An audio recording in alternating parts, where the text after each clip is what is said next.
महुआ की छाँव में रहने वाले को मिले बाजी मुनाफा। जी हाँ, नमस्कार, मैं हूँ चंदन और आप सुन रहे हैं समीक्षा। आज के इस समीक्षा कार्यक्रम में भारत का एक वन उत्पाद जिसको महुआ के रूप में जाना जाता है, आज उसी महुआ पे हम आपको चर्चा परिचर्चा करने की कोशिश कर रहे हैं। भारत में महुआ सिर्फ एक वन उत्पाद नहीं बल्कि आदिवासी जीवन की धुरी है। एक ऐसा फूल है जो इसकी स्मृति, संस्कृति, भोजन, दवा और सामाजिक परंपरा से जुड़ा हुआ है। पिछले 2 वर्षों में महुआ को लेकर राष्ट्रीय और अंतर्राष्ट्रीय स्तर पर अभूतपूर्व हलचल हुई है। साल 2022 में पहली बार जनजातीय भारत के लघु वनोपज को लेकर अंतर्राष्ट्रीय पटल पर एक खबर सामने आई, जब छत्तीसगढ़ से लगभग 750 क्विंटल महुआ पहली बार खाद्यान्न के रूप में ब्रिटेन भेजा गया। इसके अगले वर्ष मध्य प्रदेश राज्य लघु वनोपज संघ ने एक ब्रिटिश कंपनी के साथ बड़ा समझौता किया, जिसके तहत 200 टन महुआ लंदन निर्यात करने की सहमति। महुआ की छाँव में रहने वाले को मिले बाजी मुनाफा। जी हाँ, नमस्कार, मैं हूँ चंदन और आप सुन रहे हैं समीक्षा। आज के इस समीक्षा कार्यक्रम में भारत का एक वन उत्पाद जिसको महुआ के रूप में जाना जाता है, आज उसी महुआ पे हम आपको चर्चा परिचर्चा करने की कोशिश कर रहे हैं। भारत में महुआ सिर्फ एक वन उत्पाद नहीं बल्कि आदिवासी जीवन की धुरी है। एक ऐसा फूल है जो इसकी स्मृति, संस्कृति, भोजन, दवा और सामाजिक परंपरा से जुड़ा हुआ है। पिछले 2 वर्षों में महुआ को लेकर राष्ट्रीय और अंतर्राष्ट्रीय स्तर पर अभूतपूर्व हलचल हुई है।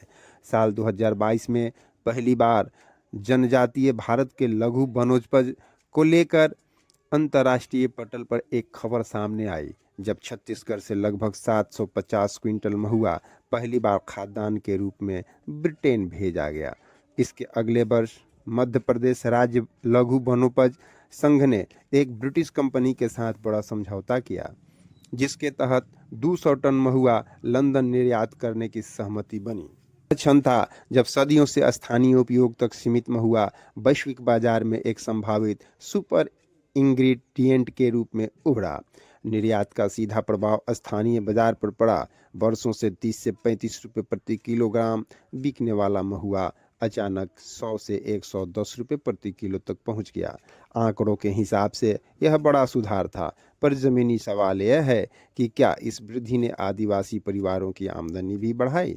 सरसरी तौर पर इसका उत्तर हाँ तो लगता है, किंतु सच अधिक जटिल है। यह आदिवासियों की साल भर की आय का स्रोत नहीं बल्कि 10 से 20 दिनों की मौसमी आमदनी है। अधिकांश आदिवासी परिवारों की कुल सालाना आय में महुआ की हिस्सेदारी 10 से 15% से अधिक नहीं होती। ऐसे में दाम दोगुना या तिगुना होने से भी कुल आय में बहुत वृद्धि नहीं हो सकी। फिर यह लाभ भी सीमित समुदाय तक पहुंचा, क्योंकि संगठित खरीद केंद्रों तक वही परिवार पहुंच पाए जो वनोपज समितियों से जुड़े हुए थे। एक अन्य विरोधाभास यह है कि महुआ का पेड़ जिनके पास है, बाजार पर अधिकार उनका नहीं है। परिवहन, सफाई, ग्रेडिंग, स्टोरेज और निर्यात की शर्तें आज भी सरकारी और व्यावसायिक एजेंसियों के हाथ में है। ऐसे में महुआ का अंतर्राष्ट्रीय विस्तार भले ही सुर्खियां बने, लेकिन लाभांश साझा करने की वास्तविक संरचना नहीं बदली। छत्तीसगढ़ ने महुआ के लिए न्यूनतम खरीद मूल्य 17 रुपये प्रति किलो घोषित किया। यह दर बाजार मूल्य से भी कम थी। ऐसी नीति आदिवासी हितों की रक्षा नहीं करती बल्कि उन्हें सस्ते दामों पर अपना श्रम बेचने को मजबूर करती है। झारखंड वर्षों से नीति शून्य है।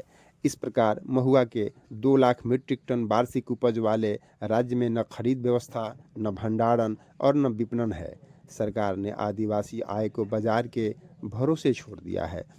महाराष्ट्र में महुआ को फॉरेन लीकर श्रेणी में देने का प्रस्ताव था, मगर जमीनी ढांचा न होने से लाभ कारपोरेट और लाइसेंस धारकों को मिलता रहा।